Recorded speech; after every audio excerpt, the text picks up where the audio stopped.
Well, folks, here we are again. Yet another Wednesday night, and it's all just flown by as usual in a boomph. Although the world's massively changed inside this week, I'm sure you'll appreciate that.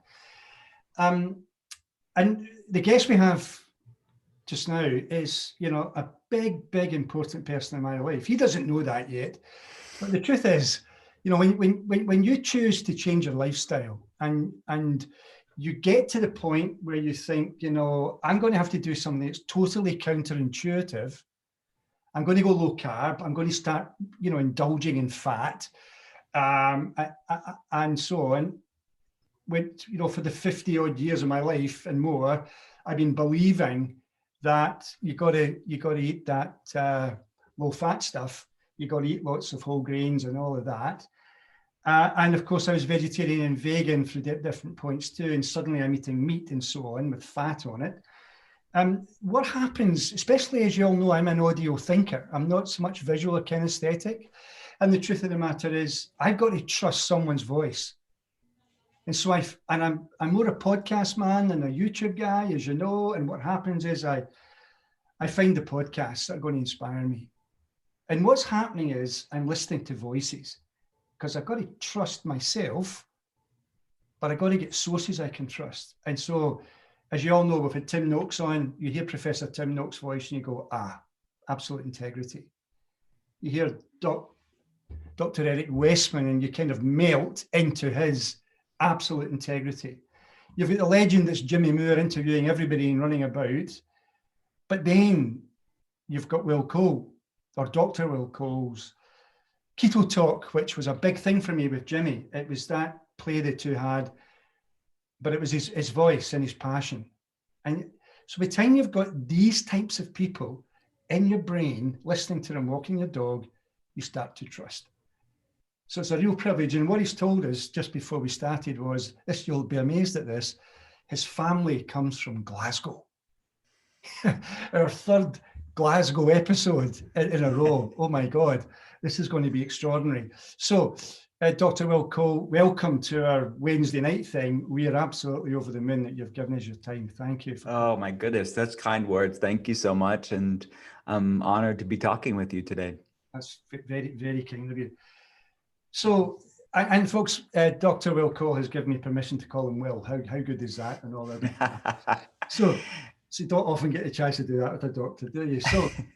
So Will, do you mind doing what we always do? Maybe give us a little bit of your backstory, how you've got to where you've got to, and then we'll move on to passions and other things. So I'm sure the audience are going to love this. So how did you get into it? So I am a functional medicine practitioner. So my day job, my passion, my heart is really to get to the root cause of why people are struggling with their health problems. So for the past 12 years, we've actually started one of the first functional medicine telehealth clinics in the world. Over 12 years, obviously we didn't plan on a pandemic or this time. That's not why we did it. We did it because that there were people in other states and countries that were hearing about functional medicine, hearing about me talk about it or write about it, and wanted to get access to this and wanted to find out for themselves a functional medicine perspective on their case. So from 8 a.m. to 6 p.m. throughout the week, that's what my day job has been. And I really, really love it. And so we have a clinic that's based in Pittsburgh, Pennsylvania. And that's what we do. And from that focus, I've written books about this stuff too. So it comes quite easily when you're just talking about these cases all day long. It's easy to write about the things you're seeing a lot of. So I wrote Ketotarian, which is a mostly plant-based ketogenic book.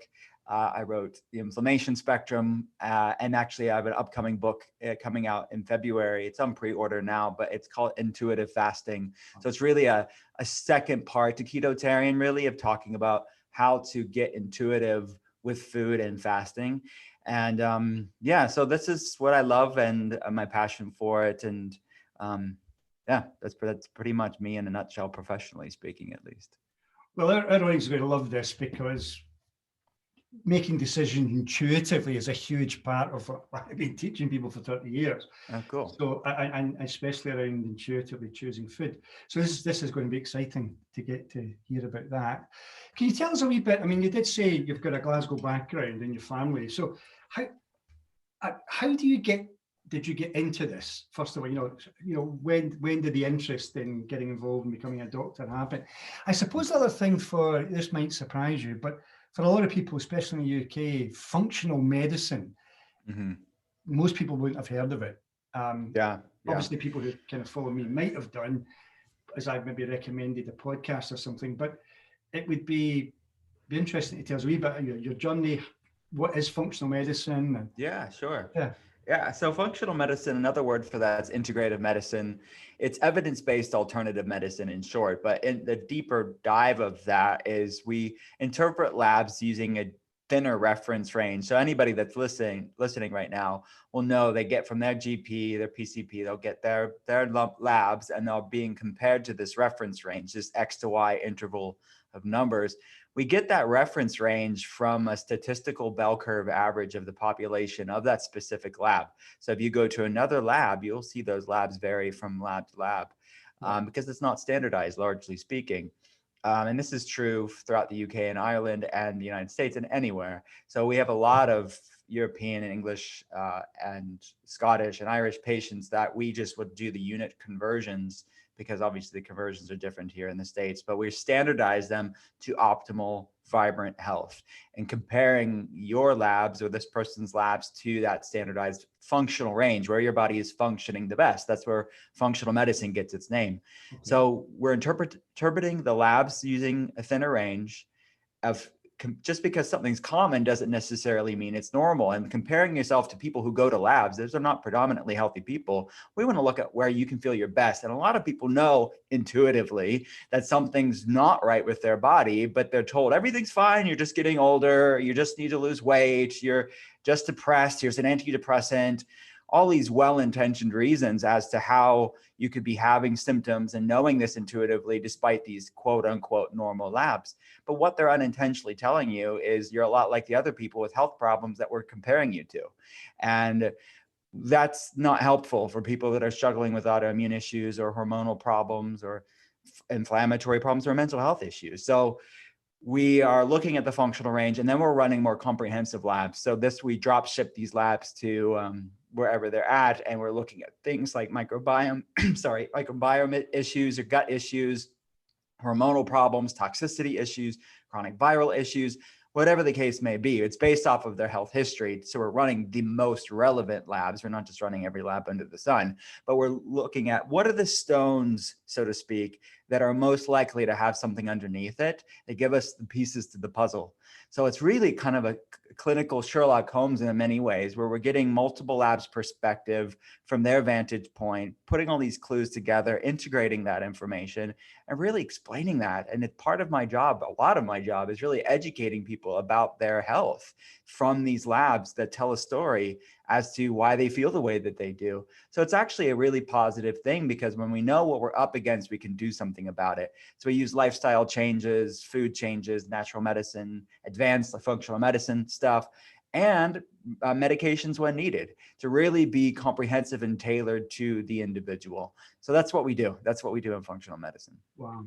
So, I mean, everybody knows that follows this. I had my own health challenge about 30 years ago. Your doctor says to you, you've got a rare condition. No, when we don't know what causes it, we don't have a cure for it, but we'll give you one anyway. We'll give you some medicine. Well, wait a minute, I'm not jumping on the medicine thing just because, and so I have to inevitably search the alternative world. And so here we are. But the thing is, how did you get to the alternative sort of paradigm as opposed to the mainstream? How did that come about? I grew up in a home that was interested in health and wellness. So it really was a different world for me. And I knew really early on, growing up in rural countryside of Pennsylvania, that this was not like my friends ate differently than we did at home, where it was like a lot of fast food and McDonald's and, fast food stuff. It was like basically a food, they didn't have a lot of access to healthy foods. There was like one healthy food store, and a lot of people were farmers, but they were shopping at the conventional grocery store. They weren't really eating this. They were just growing grains predominantly. So it is my formative years were really seeing how food was and how food impacted us. And then that evolved to me wanting to be trained in this professionally. So I went to Southern California University of Health Sciences in Los Angeles. And that's where I kind of targeted more in the science of functional medicine and the clinical application of all of this.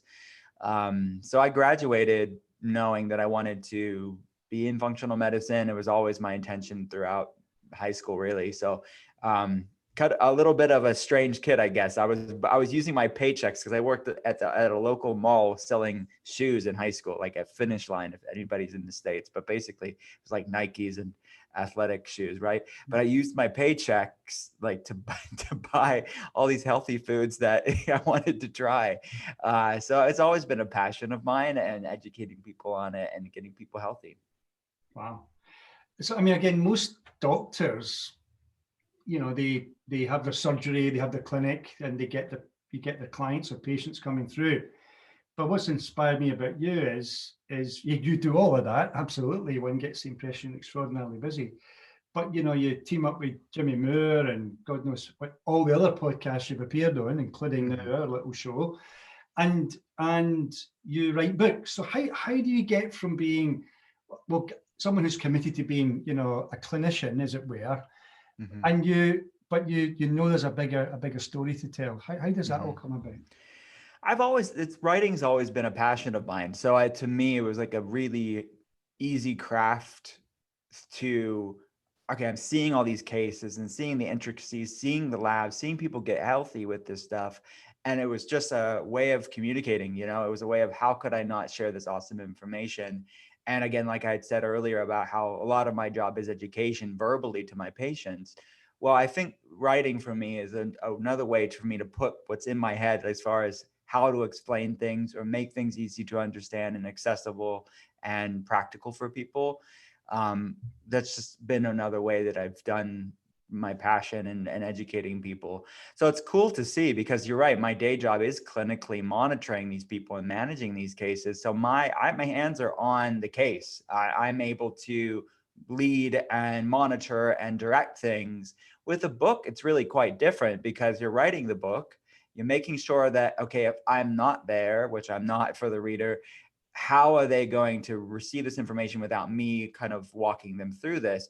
So writing's quite differently in that way, where it's not your patient. You have to really kind of really lead them along through the words of the book, and if you're not there at all.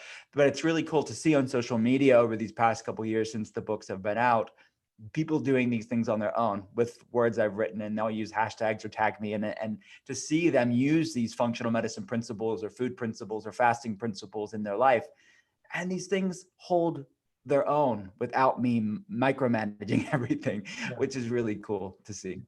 Yeah. I mean, one of the things that you helped inspire me for was that, you know, as I found my way into keto, and all the podcasts, Keto, Two Keto Dudes, and all the ones that were popular at the time, and then if you and Jimmy Moore, who's been on here as well.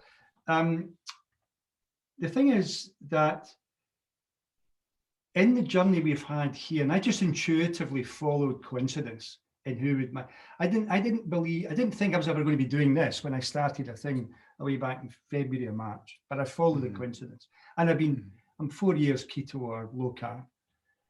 And one of the things that's been fairly consistent in the kind of guests we've had is a tendency for them to be towards carnivore. And one of the things that I know is as people are hearing that, and there'll be a lot of, and I know intuitively, and otherwise a lot of people would be slightly challenged by that emphasis coming across. I didn't go searching for it. But one of the great things that I thought was fantastic in terms of a spectrum, and you've used that word with your next book, but I think it was exciting to hear about Ketotarian, and as you were getting passionate about it on those weekly shows with Jimmy, that I was hearing the voice. Can you tell us a wee bit about that? Because I know for some of the people who'll be watching this is going to be quite an interesting moment, because, you know, a lot of it has been tending towards meat eating, and if not even carnivore. Yeah. Do you want to tell us a wee bit about that? Because I think this will be an inspiration for a lot of people. Yeah, sure. And look, I mean, it's anybody that knows me that knows that as a functional medicine practitioner, my main agenda and focus is finding out what works for the individual. So we use a well-formulated nutrient-dense carnivore protocol for people who need it. So I use it as more of an ultimate elimination diet for a time for people that have wild food reactivities and dysregulated inflammatory problems, and they're reacting to basically everything. There's a time and place for that. But I think if you're talking about the broad swath of the population, the most people, they're not going to do that long term. I mean, a few people, it resonates with them and they enjoy it, they see good benefits from it. And my main agenda, not just with patients, but just for the average person that I'm thinking about when I'm speaking, is what are they doing long term? Because this is not going to, I don't want this to be anything that they do in wellness to be a fad, short-lived, flash in the pan. Like, well, what do we fall back on? What's sort of the longevity of this, the sustainability of this? So Ketotarian, I really wrote that to be that different conversation within the ketogenic community, where I wasn't saying everybody has to be completely plant-based. Even the cover of Ketotarian, it says mostly plant-based. So I was really doing a few things. One, speaking to the ketogenic community and saying, look, here's some more plant-based, real food keto, clean keto way of eating. So even if you bring it in and pepper it in within your mostly carnivore-ish way of doing the ketogenic diet, you'll have some variety in your life to let them know they could do it this way, and educating them about net carbs, et cetera, and what that does to the gut microbiome and the fiber, et cetera. But also to the plant-based community, because a lot of them are carbitarians, where they're just depending on lots of carbs and sugar all day, every day. And yeah, it could be cleaner kindling than the standard Western diet with its refined carbohydrates and, you know, processed carbs, but it's still kindling nonetheless. They're not fat adapted. They're kind of bound by that sugar roller coaster all the same. So I wanted to educate them on saying, look, you can have vegan, vegetarian, pescatarian, keto, which is what Ketotarian is. It's vegan keto, vegetarian keto, and pescatarian keto. So it's really having a conversation for both sides of the spectrum and saying, look, we could come in the middle, and there's actually a lot of really interesting, fun wellness information and recipes and meal plans and eating out guides that you can do this sort of clean plant-based keto approach, or mostly plant-based keto approach. So that's why I wrote Ketotarian. And it was born out of my own personal experience too, because I, like yourself, was a vegan vegetarian for a long time. And that evolved to a more a ketotarian way of eating. I didn't call it Ketotarian when I started eating that way, but it was a mostly plant-based, ketogenic, low-carb way of eating. And then I just made up the word, and it's sort of this amalgamation of the best of being fat adapted or keto and the best of being mostly plant-based or tarian. So yeah, that's what it's about. And with intuitive fasting, this next book that I have coming out in February, it is really a deeper dive into this, of how to use fasting and ketotarian lifestyle to gain metabolic flexibility.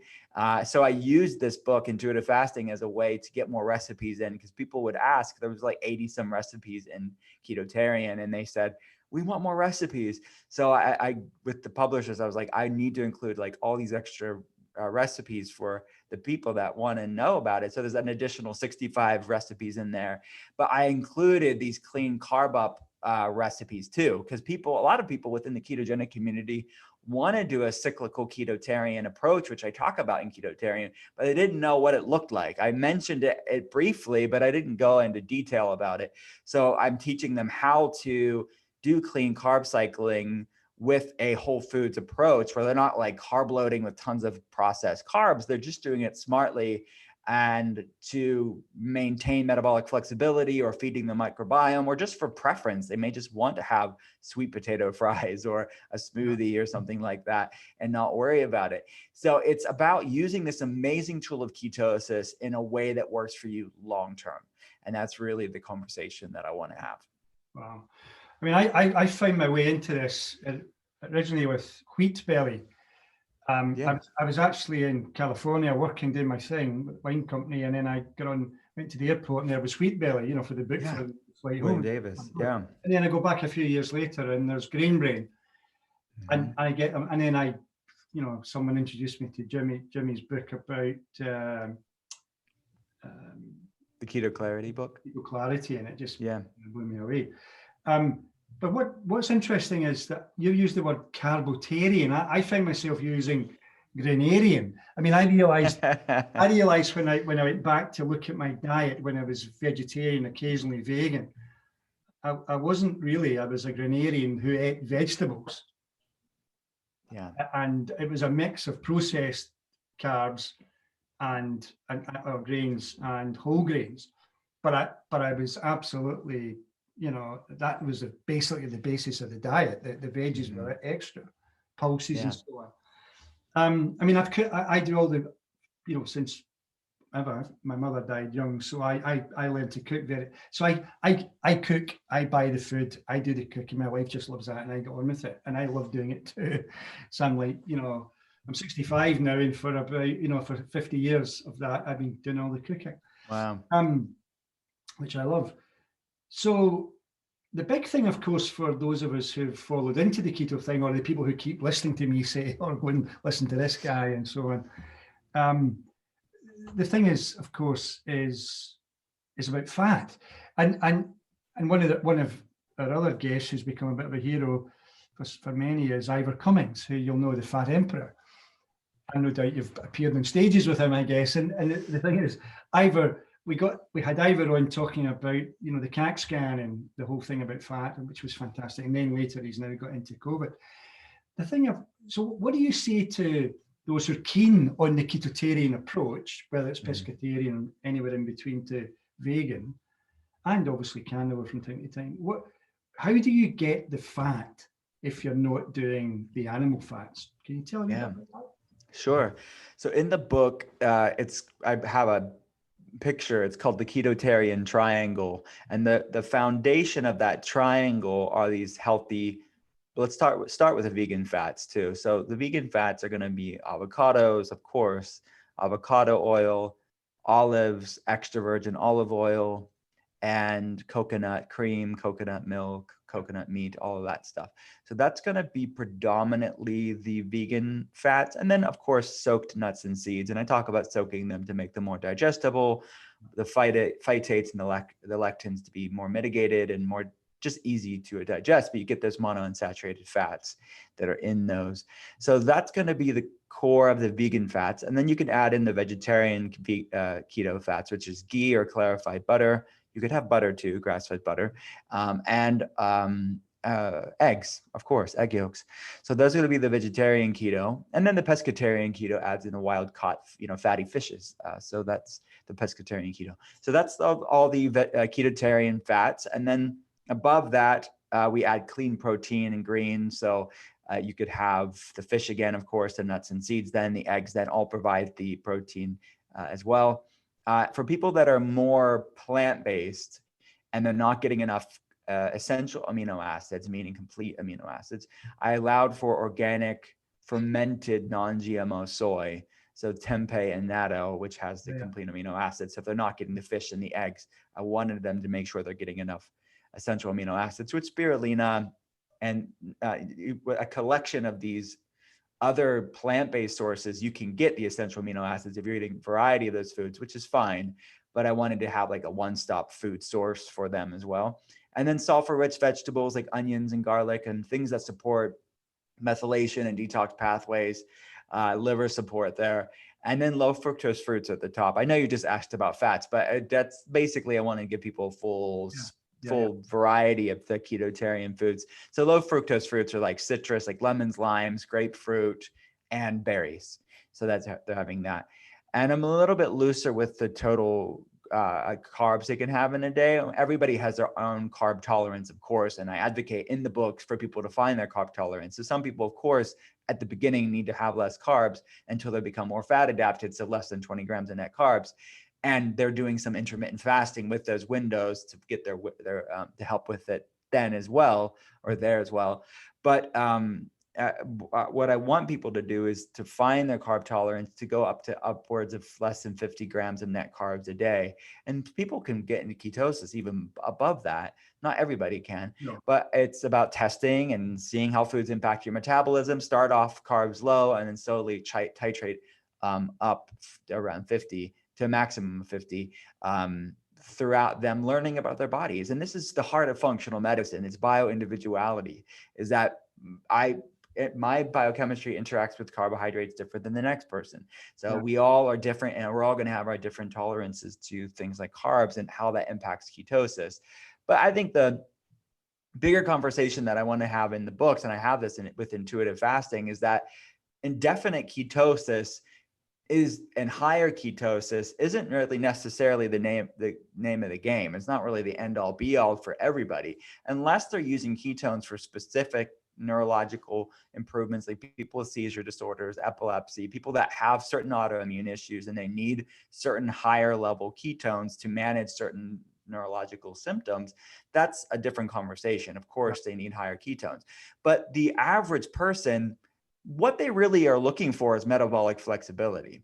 So it's, to me, dipping in and out of ketosis, the cyclical approach, is really where most human beings are going to operate the best, and it's going to make it more sustainable for people. They're going to just enjoy this longer term. It's going to be more of a lifestyle and less of an arduous, punitive thing where they're a failure if they go out of ketosis. Yeah, that's fantastic. And presumably you believe better to be flexible keto rather than not keto at all. Mm-hmm. Yeah. Oh yeah, for sure. Yeah, I think that you should be able to get in ketosis. I think that should be a metabolic ability. Most people don't even have that ability. Yeah. So you need to do the consistency to gain the metabolic flexibility and gain the mitochondrial ability to burn fat, which takes time and consistent ketosis, I would say. So the way that I advocated for is to do, in Ketotarian, I'd say 8 weeks at least, to give that your body enough time to even be able to burn fat. And then from there, you can see how you do it, how you can use this amazing tool of ketosis in a way that works for you long-term. Fantastic. I love the idea of, taking the time to get there, to go keto. Of course, the big thing that's been going on is, and you use the word metabolic flexibility or whatever, but metabolic health has come right to the forefront because of COVID, which we'll get I'm aware of time flying by as usual. I want to get everything in. But just briefly, what we did is it was about, there's about 600 of us, and from time to time are involved in this little show from various angles. And about 40 of us did an experiment with a CGM for 2 weeks, and shared what was going on. Presumably, do you use CGMs in your work? Yeah, I definitely do. Not for everybody. Yeah, it's definitely something that we've monitored for people, many cases, but it depends on, like, my main goal is to make wellness sustainable for people. So we have a lot of our patients from that biohacker sort of approach where they really want to learn. They may not even identify as biohackers, but they have that mindset of really wanting to optimize, really wanting to take it to the next level. And that data doesn't stress them out. They actually get invigorated by the data to really help them learn about their bodies, and we can guide them through that data. Then some people, a CGM is going to add to their stress and obsession about it. And I don't want that to be what their relationship with food or their body. So yes, we use amazing data pooling, like whether that's like something like an Oura Ring or CGM or food tracking or whatever you're talking about. We use it, but we have to use it in a way that works for that person long-term. Cool. Just briefly before we move on to, what about oxalates? What's your thoughts on oxalates, given the inflammation thing that's big for you?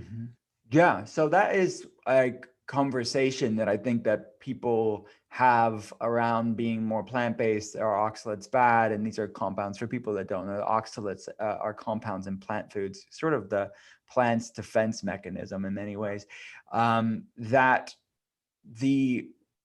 There's a few things. Do I have patients that have oxalate sensitivity? Absolutely. Do they have to be on low oxalate diets? Yes. Can you quantify that on labs? Yeah, you can. You can quantify buildup of oxalates in people's bodies and their reactivity to it. But it's such a minor problem for most people, meaning that they are going to get so much benefits from going more ketotarian, the average person, that I think that this conversation within the ketogenic community sometimes can add to people's unintended orthorexia, where it is orthorexia is a disordered eating, stress and anxiety and obsession around healthy foods. Then you get the person that's like, okay, I want to do well. I don't know what to do. They hear all this conflicting information online or on podcasts or in articles or whatever. And they're like, man, I can't even have like vegetables because they're going to like cause me inflammation with oxalates. Yes. Is there instances where that's a problem? Yeah. But is that everybody? No. And I think that those broad sweeping statements in the ketogenic community can be damaging unintentionally sometimes, because cooking these vegetables breaks down a lot of the oxalates, where you're getting so much good food and the people are feeling amazing. The labs look amazing. The quality of life looks amazing. And I think the stress around these healthy foods can be worse than the food themselves. So I think that context matters. Of course, there's exceptions to that rule and people that should be low oxalate more intentionally and work on that. And there's certain gene variants that make people more sensitive to that. But the wide majority of the average person doing this are going to get way more good than negative.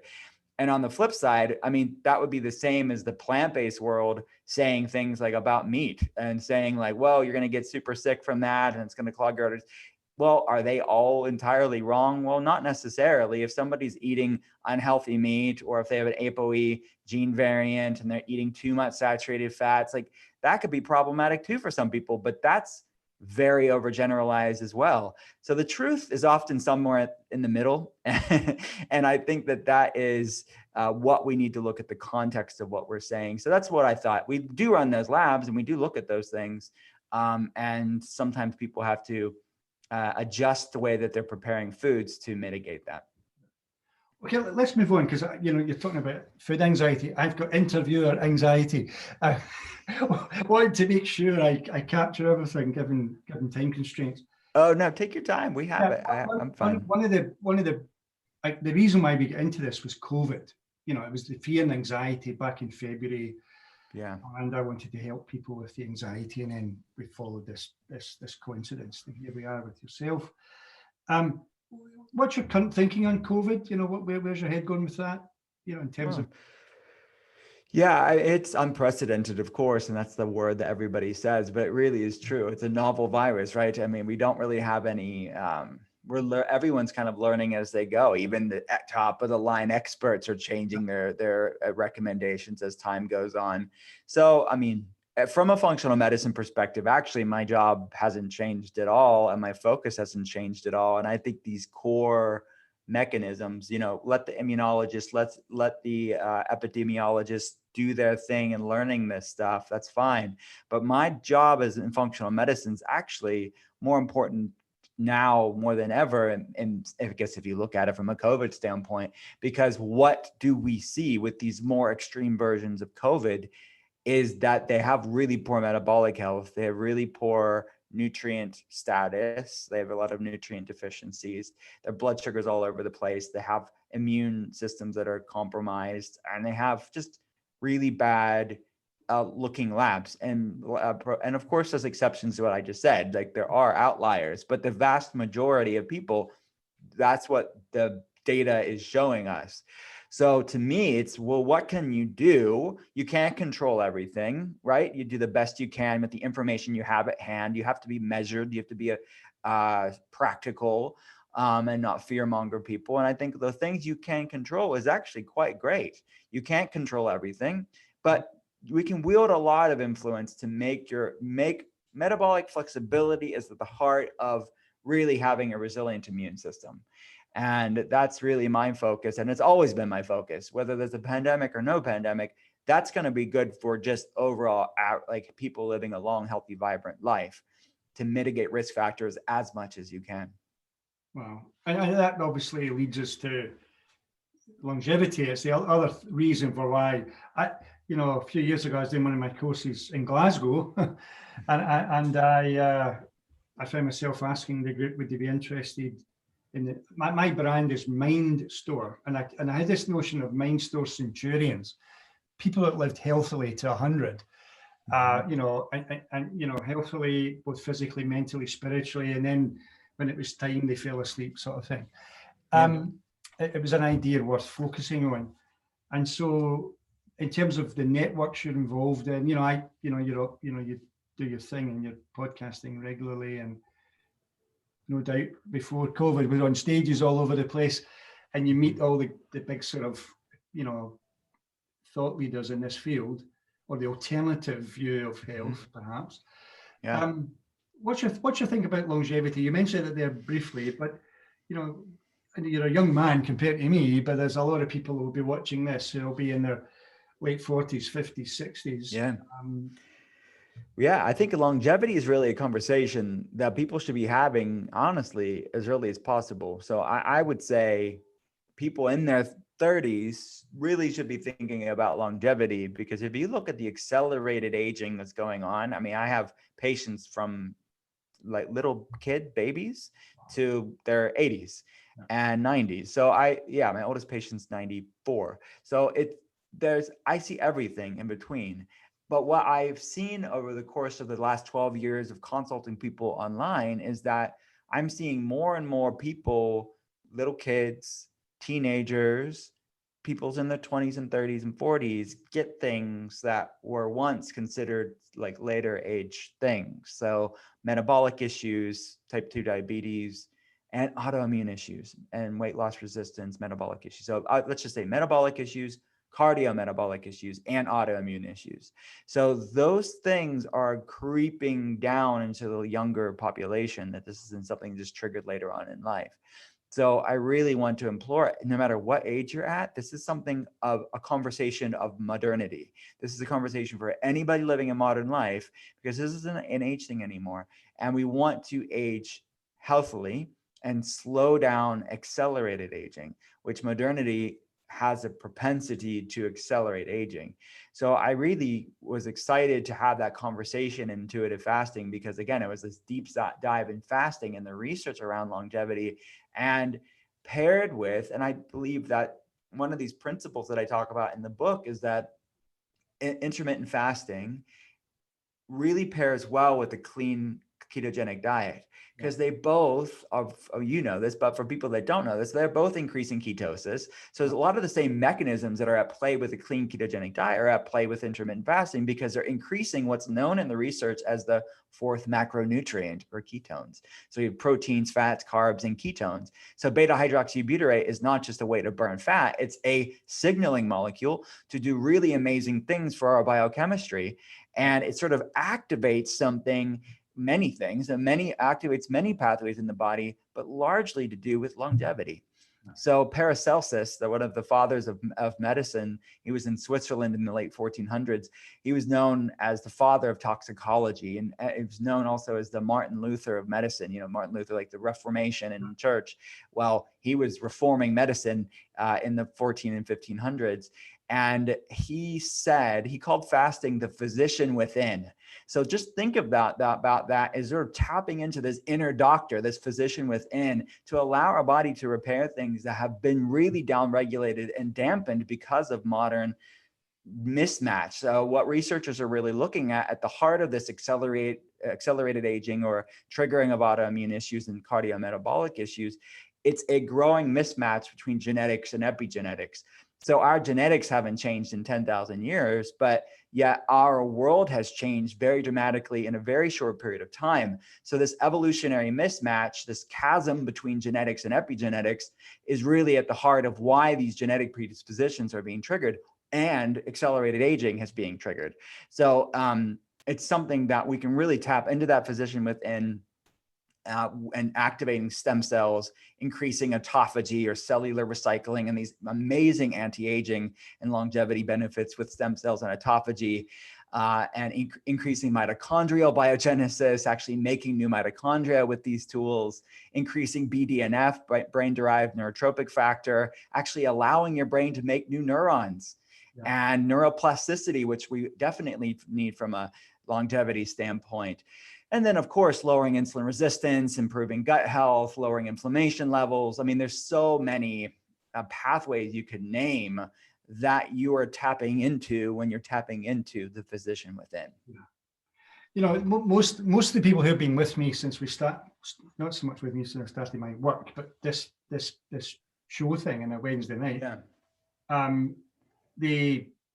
they understand terms like intermittent fasting, but increasingly there's a lot of new people coming along. They've been recommended to come and listen or whatever, or people are finding me again that were on something with me years ago. Can you say a wee bit about what intermittent fasting is? Not take away from, I mean, the book's going, I can just sense the book's going to be really popular. It's a brilliant idea to title it that way. But could you say a wee bit about what intermittent fasting is for the person looking in who's really not heard that term before? Yeah, sure. So it's a way to get into ketosis, and it's a way to get your body more metabolically flexible. So there's many ways to do intermittent fasting, but as its name implies, it's time without food or lowered calories for a specific time, but not for long. So it's not chronic caloric restriction. We're not calorie counting. We're not restricting calories. That's the antithesis of what we're talking about as far as the research is concerned with intermittent fasting. It's just being very specific about when you're eating the food, not how much you're eating of the food. Yeah. So it is the way that I did it in intuitive fasting is time restricted feeding, which is really one type of intermittent fasting or one way of leaning into these pathways. So we started off with a lighter time restricted feeding. It's what's known as a 12-12. And that's really quite easy for the early the person that's new to this. Yep. It's just eating within a 12-hour period. It's kind of eliminating late night snacking, but you're breaking the fast until you break the fast at breakfast. Yep. So for example, you'd be doing like a 8 a.m. to 8 p.m. You're eating your calories within that window. Super simple. So that's a body reset fast is how I call it in the book. Week 2, you dig a bit deeper. It's the metabolic recharge. It's about a 14 to 18 hour fast. That's what I do most days, where it's an 18-hour fast or a 6-hour eating window. So I'm eating basically between noon and 6 p.m. And I'm starting my fast after 6, and then I'm fasting through the night until lunchtime. And I break my fast at lunchtime. So that's a 18-6 way of eating. And then we dig deeper, and I'm just giving people leaning into these deeper fasting windows. Week 3 is a cellular renewal. That's really the longevity week 3 in intuitive fasting. That's what I call an almost Omad approach. That's about a 22 to 2 fasting to eating window. Omad is an acronym that stands for 1 meal a day. So you're kind of getting your calories in a 2-hour window, but that allows for deeper ketosis, that 22-hour fast. Basically, let's just say you're eating between 4 and 6 or 3 and 5. And you're getting your calories in within the window. And I'm teaching how to do that because you don't want to be hypocaloric, but you want to make sure you're eating enough food. But that allows for deeper autophagy, these cellular anti-aging pathways, stem cell activation, mitochondrial biogenesis, all the stuff that we want to be leaning into. And then we lean back out of it. We're refeeding on week 4 with a hormonal rebalance week. And that is more clean carb cycling and putting that kindling on the fire so we can restore glycogen. But still, because the problem is if you're in ketosis too long for the average person, some people, their leptin levels can go too low. Leptin is a hormone that our fat cells produce that mostly for most Westerners, they're too high. And I mean, just most people around the world, their leptin levels are too high. They have leptin resistance, which is driving the metabolic issues and the weight loss resistance and the fatigue, all that stuff.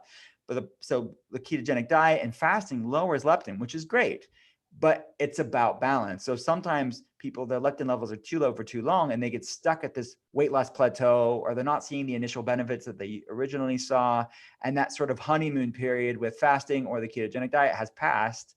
So a cyclical approach and ebbing and flowing, these vacillating fasting and eating windows can really be the trick. This diet variation or macro variation or fasting variations can be a very great way to maintain metabolic flexibility. So I compare it in the book to like this proverbial yoga class for your metabolism, where you're stretching and contracting.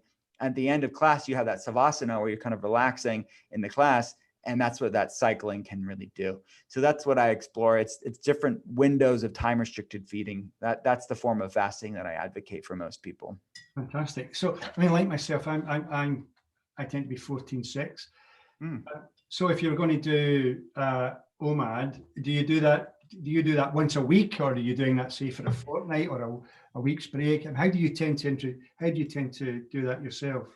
How I do Omad, how I'm doing Omad today, actually. So I do Omad honestly pretty often.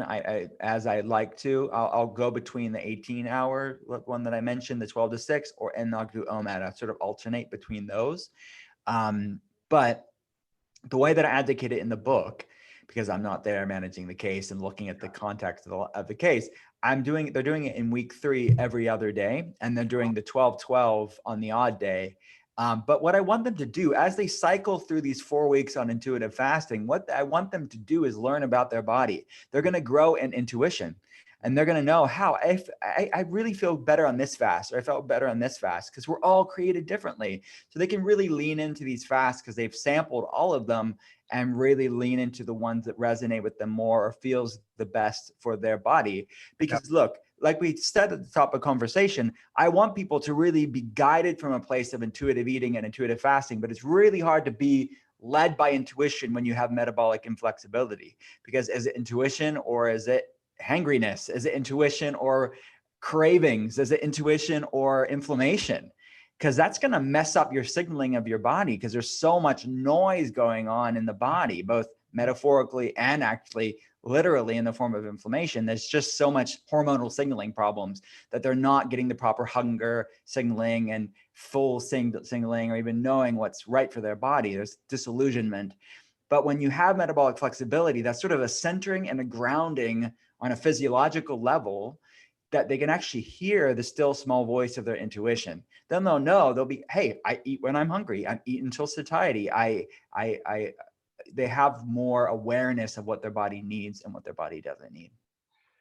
Fantastic. There's 2 questions are coming right at me from here. One of the obvious thing, again, I'm thinking of the newcomer coming here, for whatever reason. I mean, one of the things that strikes all of us, I suspect, until we got into this, is that the idea of fasting was never pleasurable. It was deprivation. It was hungriness is that word. A whole lot of stuff went on, and it was never pleasant. And yet everybody more or less who's doing this finds it relatively easy. Could you say something about that and why for the beginner? Yeah. So if you're really metabolically rigid or metabolically inflexible, meaning you're a sugar burner, you're fatigued, you have weight loss resistance, maybe you have inflammatory problems or blood sugar problems, even light fasting may be difficult at first. Similar to going to the gym. If you've never gone to the gym and work out and you may be a little bit sore and maybe difficult, that's not necessarily a bad thing. That's like avoiding all physical activity for somebody that's somebody that is very sedentary, and saying, well, it's bad because it's uncomfortable at first. Well, yeah, I mean, it is at first, but sometimes you have to gain that strength. And this is that yoga class for your metabolism. Sometimes you do have to put a little bit of grit in to gain that metabolic flexibility, but there's a fine line between something new, something uncomfortable, quote unquote, because it's new and your metabolism's not used to that, and something that is punitive and arduous and extreme. I think you can be measured but progressive without being punitive and obsessive. So I think that that's what people need to find, that line. And the way that I'm advocating in the book, it is quite flexible, where you're not fasting days on end, you're not doing any extreme out of the box crazy stuff. You're just leaning into metabolic flexibility, because I want this to be sustainable and flexible for people. So that's kind of my opinion on it, is that yes, sometimes you have to feel that. Most people in the West are so uncomfortable with feeling any hunger signaling, any lack of food. And is it even physiological all the time? Sometimes it's not even physiological. Sometimes it's the stress, the mental, emotional stuff around not being able, quote unquote, not being able to eat, because they go to eat when they're stressed.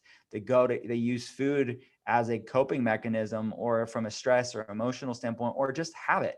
They're like addicted to the constant satiety feeling, where not having that can be very uncomfortable. But I walk them through that in the book, so they don't have to walk through that alone.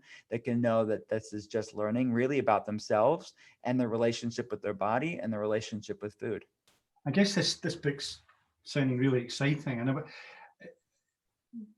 I'm assuming someone who's an absolute beginner, like again, someone who's come here, what's Jack talking about? And here we are, we've got this book. Could people just begin with that book? Could they just go there as an absolute beginner, slide in or lean in and get somewhere? Oh yeah, they could lean right in, because I wrote the book as parallels for somebody that wants to go through it as I wrote it, which is progressive but steady. It's not like rushing them through anything. But I also allow for everybody over those 4 weeks, if they want to spend an extra week on any weeks, they can. There's no rush through it. So let's say that body reset 12-12 is tough for somebody, then they can go and repeat that 2 or 3 weeks before they move on to the next one. So it is self-paced for the person. And I have that conversation throughout the reader, knowing throughout the book for the reader that is saying, oh my gosh, like this is harder than I thought it was going to be. It's okay. Repeat it. This is integrating wellness into your life. This is not a fad diet. This is just something you can fall back on, and you can cycle through these 4 weeks as many times as you need to. Wow. I mean, I'm again ready. I'm looking at the clock here. One of the inevitable questions I find myself always wanting to ask someone like yourself is, do you indulge in coffee, tea? Oh yeah. Do you have a glass of wine? What about that? Yeah, I don't drink wine. I really don't drink alcohol, but we have that conversation in the book because it's a common question that I get. But I'm drinking tea right now. I'm drinking green tea. I oftentimes drink Earl Grey tea in the morning. Actually, when I'm doing the 12-6 or even Omad, I'll have Earl Grey tea, because Earl Grey tea, which is quite an English, UK thing, right? But it is has bergamot, which bergamot is a citrus from Calabria in Italy that's been shown to increase autophagy. So I think Earl Grey tea is really a great way to support these longevity, cellular recycling pathways that you're getting from fasting and a ketogenic diet. So I like pairing actually an Earl Grey tea with fasting and a ketotarian lifestyle. And I have a whole section of tea and coffee and intuitive fasting, because I think it's a great fasting tool to use. But same thing with coffee. I didn't have coffee today. I had coffee yesterday, but yeah, I'm fine with coffee and tea. I don't have wine, but would you have the other two coffee? I do. Coffee? Would you do coffee and cream? I don't. I just do it black, and same with my tea. I just have it black. But you can do in the book. I have a keto, like a fasting coffee with coconut cream, and actually no, it has MCT oil and ghee. It's basically like a bulletproof sort of thing, for people to do that, and that's totally fine. And if they want to do a coconut cream or something like that, that's do you have anything against like what we call double cream here, or full, or thick cream? Well, the quality of the dairy, I think, plays a part in it. I mean, you're better off in the UK than we are here in the States, but the hybridization of cows, what they're feeding the cows, if they're grass-fed or not grass-fed, I think that plays a part in their fat quality. But from a caloric standpoint, it's such a negligible amount of calories. I'm really not against it from a fasting standpoint. I don't think it's breaking your fast. It's not high carb. It's not impacting insulin levels. But look, the pathway of mTOR is very sensitive to protein. So even if it's a small amount of even collagen powder or dairy protein, I would assume it's playing some role with mTOR from a longevity standpoint. If you're really, really wanting to focus on longevity, I would say take away anything that has any calories, specifically protein and carbs. So the cream is going to have a small amount of that protein. It's going to be mostly the fat, but it has some casein in there, or the dairy protein. So is that being a little bit granular and very specific? Yeah, kind of. But you're going to get more good from the fast than not, even if you have that grass-fed cream. I mean, I'm a great Earl Grey fan myself. So do you do green or black Earl Grey? What do you? I typically do the black Earl Grey. Actually, I don't think I've ever had green Earl Grey. I need to try that. Very Yeah. cool. We don't have that in the States very often, but I don't have any like financial connection to this company, but they're called Peak Tea, Pique. I think you can get it in the UK, but they're tea crystals. They're just basically the tea leaf crystallized like in a powder. So you literally pour them in, and it dissolves right in the water, but you get all the catechins and the EGCG and all the polyphenols directly in the tea. It's not seeping through the bag. How do you spell that brand again? Pique, Pique. But it's a friend of mine, Simon Cheng in Los Angeles. But he's a tea aficionado. He's goes to China and sources these things from organic farms, and it's just really great company. But they're an easy thing, especially when you're fasting, if you want something on the go. So it's not definitely not the traditional way to do it, but it's a good on the go fast way to do it with good source teas as well. Fantastic. I suppose, so when does the book come out? February 23rd, 2021. But it's on pre-order now. And Gwyneth Paltrow that actually wrote the foreword of the book. So she's intuitive fasting too. And I'm really excited about it. It's going to be a great book. Superb.